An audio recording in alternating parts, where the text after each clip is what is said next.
Hello friends, आज जो हम चैप्टर शुरू करने जा रहे हैं उसका नाम है ऑर्गेनिक सिंथेसिस वाया इनोलेट्स। और ये चैप्टर बीएससी फाइनल ईयर के स्टूडेंट्स के लिए बहुत ही इंपॉर्टेंट है। ठीक है, बहुत ही इंपॉर्टेंट है और बहुत ही सिंपल सा चैप्टर है। देखने पे बच्चों को लगता है कई बार कि ये चैप्टर बड़ा डिफिकल्ट है, कैसे होगा, पर ये चैप्टर बहुत ही सिंपल है। ध्यान से सुनना। अब हमने चैप्टर का नाम क्या है, ऑर्गेनिक सिंथेसिस वाया इनोलेट्स। इनोलेट्स का मतलब क्या होता है? पहले तो अगर हमें इनोलेट्स का मतलब पता होगा तभी हम करेंगे ऑर्गेनिक सिंथेसिस। इसका अब चैप्टर का मतलब है कि हमें इनोलेट की मदद से नए नए ऑर्गेनिक कंपाउंड्स बनाने हैं। इनोलेट्स की मदद से नए नए ऑर्गेनिक कंपाउंड बनाने हैं। अब अगर मैं बात करूँ CH बॉन्ड की, CH बॉन्ड वैसे तो क्या होता है, नॉन पोलर। ठीक है, क्योंकि इन दोनों की इलेक्ट्रोनेगेटिविटी में ज़्यादा डिफरेंस नहीं है, जिसके कारण ये बॉन्ड ज़्यादातर नॉन पोलर होता है। पर अगर कार्बन हाइड्रोजन बॉन्ड की एडजेसेंट पोजीशन पे कोई कार्बोनिल ग्रुप प्रेजेंट हो तो ये बॉन्ड क्या हो जाता है, पोलर। क्योंकि ये कार्बोनिल ग्रुप क्या करेगा, कार्बोनिल ग्रुप क्या करेगा, इस जो CH बॉन्ड के इलेक्ट्रॉन्स हैं, CH बॉन्ड के इलेक्ट्रॉन को अपनी तरफ खींचेगा, क्योंकि ये क्या है, एक इलेक्ट्रॉन विड्रॉइंग ग्रुप है। इलेक्ट्रॉन विड्रॉइंग ग्रुप होने के कारण ये क्या करेगा, CH बॉन्ड के इलेक्ट्रॉन्स को अपनी तरफ खींचेगा। जब ये खींचेगा तो ये जो हाइड्रोजन, इस पर पार्शियल नेगेटिव चार्ज आ जाएगा, इस पर पार्शियल पॉजिटिव, और ये जो हाइड्रोजन है ईजिली रिलीज़ हो सकता है। ये हाइड्रोजन की नेचर हो जाती है एसिडिक, क्योंकि कोई भी अगर हाइड्रोजन H पॉजिटिव की फॉर्म में बाहर निकल पाए तो वो हाइड्रोजन क्या होता है, एसिडिक। ये हाइड्रोजन की नेचर एसिडिक हो जाती है, जिसके कारण ये CH बॉन्ड पोलर हो जाता है। ठीक है, अब बाहर से अगर मैं कोई भी बेस डालूँ, बाहर से मैंने कोई भी बेस डाला, अब मेरे पास देखो ये कंपाउंड है, अब ये हमारा कंपाउंड है, बाहर से मैंने बेस डाला। अब आपको पता है ये कार्बोनिल ग्रुप है, इसकी एडजेसेंट, इसकी अल्फा पोजीशन पे, इसकी साथ वाली पोजीशन को क्या बोलते हैं, अल्फा। अल्फा पोजीशन पे जो हाइड्रोजन प्रेजेंट है उसकी नेचर क्या होगी, एसिडिक। ये बेस इजीली इस हाइड्रोजन को एब्स्ट्रैक्ट कर लेगा, जिसके कारण इस बॉन्ड के इलेक्ट्रॉन कहाँ पे जाएंगे, फिर कार्बन के पास, क्योंकि H तो H पॉजिटिव की फॉर्म में बाहर जाएगा, तो बॉन्ड के इलेक्ट्रॉन कार्बन के पास। तो हमारे पास बनेगा क्या, C double bond O, C पे नेगेटिव और साथ में ये सारा। ठीक है, अब आपको पता है कि यहाँ पे कार्बोनिल ग्रुप है, तो अगर ये नेगेटिव चार्ज के इलेक्ट्रॉन यहाँ पे शिफ्ट हो जाएं, ऑक्सीजन अपने इलेक्ट्रॉन ले लेगा, क्योंकि ऑक्सीजन इलेक्ट्रोनेगेटिव है, तो इसकी एक रेजोनेंस स्ट्रक्चर भी बनेगी, O पे नेगेटिव और C डबल बॉन्ड C। ठीक है, ये इसकी रेजोनेंस स्ट्रक्चर बन गई, यहाँ पे C डबल बॉन्ड C, ये इसकी रेजोनेंस स्ट्रक्चर बन गई। तो ये जो आयन बना इस टाइम पे, ये जो आयन बना इसे क्या बोलते हैं, इनोलेट आयन। और ये बहुत ज़्यादा स्टेबल होता है, क्योंकि इसकी रेजोनेटिंग स्ट्रक्चर भी बन रही है, इसके कारण ये बहुत ज़्यादा स्टेबल होता है। अगर मैं इन दोनों आयंस में H पॉजिटिव डाल दूँ, पहले हमने H पॉजिटिव निकाला था, अब वापस से अगर मैं H पॉजिटिव डाल दूँ तो होगा क्या, अगर मैं इसमें डालूँ तो क्या बनेगा, C double bond O, C के साथ H। ठीक है, और अगर मैं इसमें डालूँ तो क्या बनेगा, C के साथ OH डबल बॉन्ड C, यही बनेगा। अब ये तो कौन सी फॉर्म होगी, कीटोन है ना, इसे क्या बोलते हैं, कीटो फॉर्म। और इस फॉर्म को क्या बोलेंगे, यहाँ पे डबल बॉन्ड है, यहाँ पे OH है, इनोल, इनोल। ठीक है, अब ये जो रेजोनेंस स्टेबलाइज्ड आयन है ये इनोल बना रहा है, इसीलिए इसका नाम क्या रखा गया, इनोलेट आयन। ठीक है, इनोलेट आयन एक बहुत ही सिंपल सी चीज़ है। अगर किसी कार्बन हाइड्रोजन बॉन्ड की एडजेसेंट पोजीशन पे, अल्फा पोजीशन पे हमारे पास कोई इलेक्ट्रॉन विड्रॉइंग ग्रुप प्रेजेंट है, उसके साथ वाली पोजीशन पे इलेक्ट्रॉन विड्रॉइंग ग्रुप प्रेजेंट है, तो CH बॉन्ड पोलर हो जाता है और बेस की मदद से हम इजीली H को निकाल सकते हैं, जिसके कारण हमारे पास इनोलेट आयन की फॉर्मेशन होती है। ठीक है, अब ये जो प्रोटोन है इसका एसिडिक करेक्टर जो है वो बहुत कम होता है। ठीक है, इसकी एसिडिटी बहुत कम होती है, जिसके लिए हमें क्या डालना पड़ेगा, एक स्ट्रॉन्ग बेस डालना पड़ेगा। अगर हमें ये रिएक्शन करवानी है तो हमें बहुत ही स्ट्रॉन्ग बेस यूज़ करना पड़ेगा। ठीक है, पर अगर मैं किसी दूसरे कंपाउंड की बात करूँ, जैसे कि एसिटाइल एसीटोनेट की बात करूँ, तो क्या होगा, देखिए एसिटाइल एसीटोन की बात करूँ तो क्या होगा। अब ये है एसिटाइल एसीटोन का स्ट्रक्चर, इसमें देखिए ये अल्फ़ा पोजीशन है, ये भी अल्फ़ा है, ये भी अल्फ़ा है। पर अगर मैं इस पोजीशन की बात करूँ तो यहाँ पे क्या है, इस साइड पे भी कार्बोनिल ग्रुप और इस साइड पे भी कार्बोनिल ग्रुप, दोनों साइड पे इलेक्ट्रॉन विड्रॉइंग ग्रुप्स प्रेजेंट है। ये दोनों इलेक्ट्रॉन विड्रॉइंग ग्रुप्स क्या करेंगे, दोनों ही इसके इलेक्ट्रॉन खींचेंगे, जिसके कारण ये CH बॉन्ड बहुत ही ज़्यादा पोलराइज्ड हो जाएगा और इस हाइड्रोजन को बहुत ही ईजिली निकाला जा सकता है। इसके लिए हमें बहुत ही सिंपल सा, कोई ज़्यादा स्ट्रॉन्ग बेस नहीं, कोई सिंपल जैसे सोडियम इथेनोएट, ये भी हम इजीली इस हाइड्रोजन को एब्स्ट्रैक्ट करने के लिए निकाल सकते हैं। जब ये बेस इस हाइड्रोजन को एब्स्ट्रैक्ट करेगा तो क्या होगा, CH3 C double bond O, CH पे negative, C double bond O, CH3, ऐसा ही होगा, क्योंकि यहाँ से हाइड्रोजन गया, अपने इलेक्ट्रॉन दे गया इस कार्बन को, ठीक है। अब इसके रेजोनेंस स्टेबलाइज स्ट्रक्चर बनाए तो ये बहुत ही ज़्यादा रेजोनेंस स्टेबलाइज्ड है। इसका कारण क्या है, देखो इसको ये कार्बोनिल भी स्टेबलाइज कर सकता है, CH3 COP negative double bond CH COCH3, ठीक है। और साथ ही साथ अगर मैं नेगेटिव को इस तरफ शिफ्ट कर दूँ और ये कार्बोनिल भी तो इसे स्टेबलाइज कर सकता है, दोनों के दोनों कार्बोनिल इसे स्टेबलाइज कर सकते हैं, ठीक है। दोनों तरफ से इसको स्टेबलाइज किया जा सकता है, जिसके कारण ये बहुत ही ज़्यादा स्टेबलाइज्ड होता है, ठीक है। इसके लिए हम एक वीक बेस भी यूज़ कर सकते हैं। अगर हम फर्स्ट केस की बात करते तो हमें स्ट्रॉन्ग बेस चाहिए था, जैसे सोडियम हाइड्रोक्साइड, पर इसके लिए हम एक वीक बेस भी यूज़ कर सकते हैं। तो इनोलेट के बारे में सिर्फ इतना ही है। कोई भी ऐसा कंपाउंड जिसके CH के एडजेसेंट पोजीशन पे हमारे पास कोई इलेक्ट्रॉन विड्रॉइंग ग्रुप प्रेजेंट है तो वो CH बॉन्ड पोलराइज हो सकता है, और हम किसी भी बेस को डाल के आराम से H को एब्स्ट्रैक्ट करवा सकते हैं। और जो एनाइन हमारे पास बनता है उसे क्या बोलते हैं, इनोलेट आयन। अब जो नेक्स्ट और इम्पॉर्टेंट टॉपिक शुरू होता है इस चैप्टर का, वो है malonic ester synthesis. Malonic ester synthesis का मतलब क्या है कि synthesis of various compound with the help of malonic ester. Malonic ester को यूज़ करो और उसकी हेल्प से वेरियस कंपाउंड्स, अलग अलग तरह के कंपाउंड बनाने हैं मेलोनिक एस्टर को यूज़ करके। हमें नाम दे दिया जाएगा, हमें वो कंपाउंड बनाना होगा मेलोनिक एस्टर को यूज़ करके। अब मेलोनिक एस्टर का फॉर्मूला होता क्या है, CH2 CO OC2H5 CO OC2H5, ये है हमारे पास मेलोनिक एस्टर। अब अगर आप देख पाएँ तो इसमें क्या है, दोनों तरफ इसके कार्बोनिल ग्रुप है, ठीक है, इलेक्ट्रॉन विड्रॉइंग ग्रुप दोनों तरफ है। तो ये जो कार्बन के हाइड्रोजन होंगे ये क्या होंगे, बहुत ही ज़्यादा एसिडिक। अगर मैं बेस डालूँ तो ये बेस क्या करेगा, इसके एक हाइड्रोजन को एब्स्ट्रैक्ट करके इस पे चार्ज ला देगा हमारे पास नेगेटिव, ठीक है। इस पे चार्ज नेगेटिव ला दिया। अब जब यहाँ पे नेगेटिव चार्ज आ गया, बेस हाइड्रोजन को ले गया, बेस हमारा हाइड्रोजन को लेके बाहर निकल गया, तो इस कार्बन पे नेगेटिव चार्ज आ गया। अब इसके दोनों तरफ कार्बोनिल ग्रुप है तो दोनों ही कार्बोनिल ग्रुप इसे स्टेबलाइज कर सकते हैं। हो क्या सकते हैं, ये नेगेटिव चार्ज यहाँ पे चला जाए, ये नेगेटिव चार्ज गया यहाँ पे और O के इलेक्ट्रॉन आ गए इसके पास, नेगेटिव चार्ज आया यहाँ पे, नेगेटिव चार्ज ने इस दोनों कार्बन के बीच में डबल बॉन्ड बनाया और O पे आ गया नेगेटिव। या फिर दूसरी तरफ ये नेगेटिव इस तरफ चला जाए और इस ऑक्सीजन पे नेगेटिव आ जाए। दोनों ही केस पॉसिबल है। अगर मैं पूरा रेजोनेंस स्टेबलाइज स्ट्रक्चर लिखूँ तो क्या होगा, CH दोनों के साथ ही डबल बॉन्ड बना सकता है और दोनों के ऑक्सीजन पे नेगेटिव चार्ज आ सकता है, ठीक है। ये इसका रेजोनेंस स्टेबलाइज स्ट्रक्चर हो गया।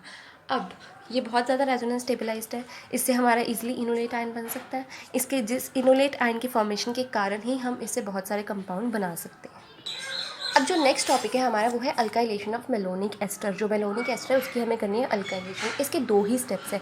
फर्स्ट स्टेप में तो हमेशा इनोलेट आयन ही बनाना है। फर्स्ट स्टेप में आप इनोलेट आयन बनाओगे और दूसरा स्टेप जो है उसमें क्या करोगे, इनोलेट आयन की अल्काइलेशन करोगे कोई अल्काइल हैलाइड डाल के। बहुत ही सिंपल सी रिएक्शन है, ध्यान से देखना। अब पहले करते हैं हम लोग स्टेप 1। यही है हमारे पास मेलोनिक एस्टर, सिंपल CH2 साथ में CO C2H5 दोनों साइड पे, ठीक है। अब ये हमने डाला एक वीक बेस सोडियम इथॉक्साइड। अब इसमें हमने ये जो C2H5O नेगेटिव ये बेस का काम करेगा, ये क्या करेगा, इस H को एब्स्ट्रैक्ट करेगा।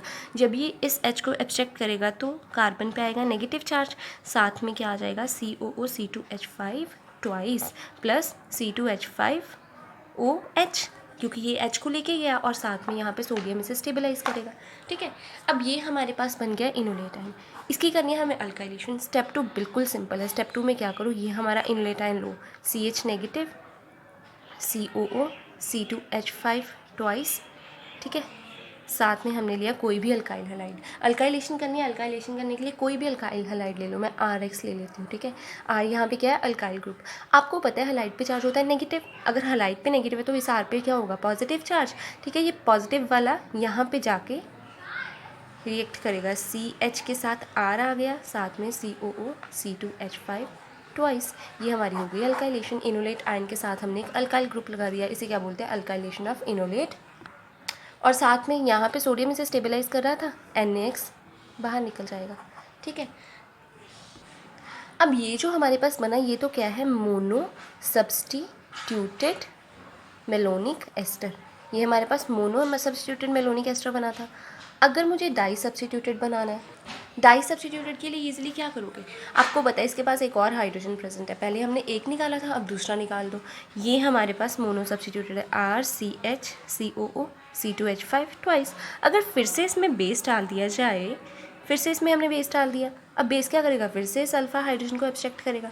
अब जब ये एब्स्ट्रैक्ट करेगा तो R C पे चार्ज नेगेटिव, ठीक है, COO C2H5 ट्वाइस और साथ में C2H5OH ये बाहर, यहाँ पे से स्टेबलाइज करेगा Na पॉजिटिव।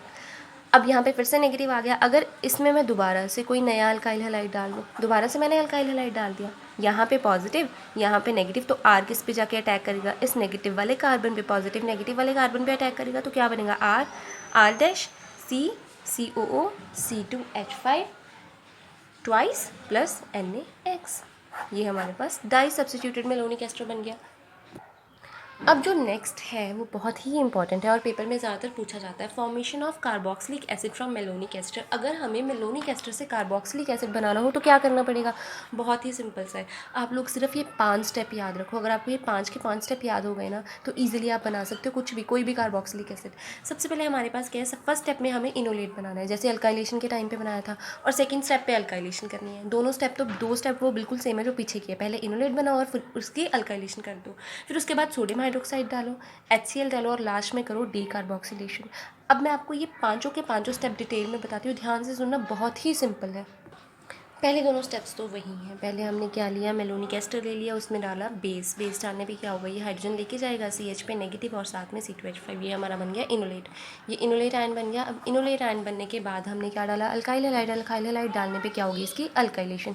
ये दोनों तो बिल्कुल ही सिंपल है। अब देखते हैं स्टेप 3। अब देखिए सोडियम हाइड्रोक्साइड डालने पे होगा क्या, बिल्कुल ही सिंपल से। सोडियम हाइड्रोक्साइड कैसे टूटेगा, Na पॉजिटिव और OH नेगेटिव, ऐसे ही टूटेगा। ये जो नेगेटिव वाला पार्ट है इस कार्बोनिल कार्बन पे अटैक कर सकता है, क्योंकि यहाँ पे जो ऑक्सीजन है इलेक्ट्रोनेगेटिव है, ये इलेक्ट्रॉन लेके जाएगा। जब लेके जाएगा तो कार्बन पे पॉजिटिव, ऑक्सीजन पे नेगेटिव, और ये OH ईजिली इस कार्बन पे अटैक कर सकता है। जब इसने कार्बन पे अटैक किया तो क्या बना, RCH, यहाँ पे क्या बन गया, C के साथ O नेगेटिव, OC2H5OH, और यहाँ पे भी CO O पे नेगेटिव, OC2H5OH, क्योंकि दोनों तरफ से अटैक हो सकता है, ठीक है। अब होगा क्या, अब ये ऑक्सीजन है, इलेक्ट्रॉन वापस करेगा, और ये एक बहुत ही अच्छा लीविंग ग्रुप है, आपको पता है OR नेगेटिव एक बहुत ही अच्छा लीविंग ग्रुप होता है, ठीक है। ये इजीली रिमूव हो जाएगा, ये इजीली बाहर निकल जाएगा। जब ये इजीली बाहर निकलेगा तो क्या होगा, कार्बन डबल बॉन्ड O और साथ में यहाँ पे OH, साथ में ये सारा ग्रुप, ठीक है, यही होगा ये सारा ग्रुप साथ में। अब ये तो बाहर निकल गया। अब इसके बाद ये जब ये निकला तो OC2H5 नेगेटिव के फॉर्म में निकला, ठीक है। अब ये हाइड्रोजन पे अटैक कर सकता है, ये हाइड्रोजन को लेके जा सकता है। जब ये हाइड्रोजन को लेके गया तो C डबल बॉन्ड O पे नेगेटिव, और ये सारा ग्रुप इधर, ठीक है, O पे नेगेटिव आ जाएगा। अब जब O पे नेगेटिव आ गया तो ये जो सोडियम था ये क्या करेगा, O पे जाके अटैक करके ONA की फॉर्मेशन करेगा, जिससे होगा क्या, ये दोनों साइड का C2H5 रिमूव होकर यहाँ पे क्या आ जाएगा, ONA दोनों साइड पे, ठीक है। हमारे पास सोडियम सॉल्ट बन जाएगा। तो क्या बना हमारा, तो सिंपल से यही रिएक्शन हुई। ये हमारे पास मेलोनिक एस्टर का अल्काइल डेरिवेटिव था, इसमें हमने 2 मॉलिक्यूल डाले सोडियम हाइड्रोक्साइड के, और दोनों पे ही ये रिमूव होके ONA लग गया, ठीक है। ये RCHCONA सोडियम सॉल्ट की फॉर्मेशन हो गई। और स्टेप 4 हमारा क्या था, स्टेप 4 में हम क्या डालते थे, HCl।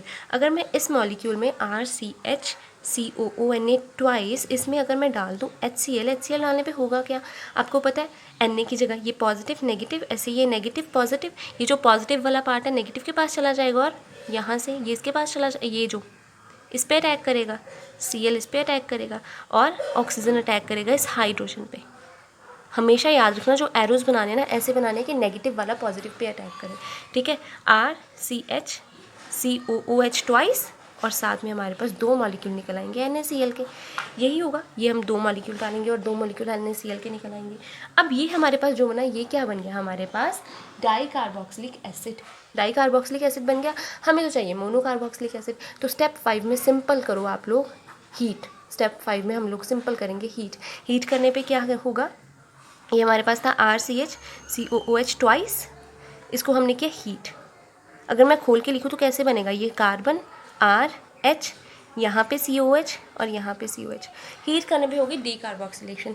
एक CO2 का मॉलिक्यूल निकल जाएगा बाहर। जब एक बाहर निकल गया तो इसके साथ क्या रह गया, सिर्फ हाइड्रोजन। ये CO2 यहाँ से बाहर, कार्बन के साथ RH, और यहाँ पे क्या रह गया, सिर्फ हाइड्रोजन और साथ में COOH। ये हमारे पास बन गया कार्बोक्सिलिक एसिड। अब बस इस पूरी रिएक्शन में 5 स्टेप्स हुए। वो 5 स्टेप क्या थे? पहले हमने मेलोनिक एस्टर में डाला बेस डालने पे क्या हो गया? इनोलेटाइन बना। इनोलेटाइन के बाद अल्काइलेशन की, अल्काइल डेरिवेटिव बन गया। फिर सोडियम हाइड्रोक्साइड डाला, COO C2H5 CONA में कन्वर्ट हो गया। HCl डाला, COOH में कन्वर्ट हो गया और हीट किया तो डीकार्बोक्सिलेशन हो गई, हमारे पास कार्बोक्सिलिक एसिड बन गया। आपको बस ये 5 स्टेप्स याद रखने हैं, ठीक है। इस वीडियो में आप इतना ही ध्यान से करो। नेक्स्ट वीडियो में मैं आपको बताऊँगी, जैसे मुझे मेलोनिक एस्टर से अगर मुझे ब्यूटेनोइक एसिड बनाना है, मिथाइल ब्यूटेनोइक एसिड बनाना है, तो वो हम कैसे बनाएंगे। बस आप ये 5 स्टेप याद कर लो, आपको वो बहुत ही ईजी लगेगा। अगर आपको वीडियो अच्छी लगी तो मुझे कमेंट करके ज़रूर बताना और वीडियो को लाइक एंड चैनल को सब्सक्राइब करना मत भूलना।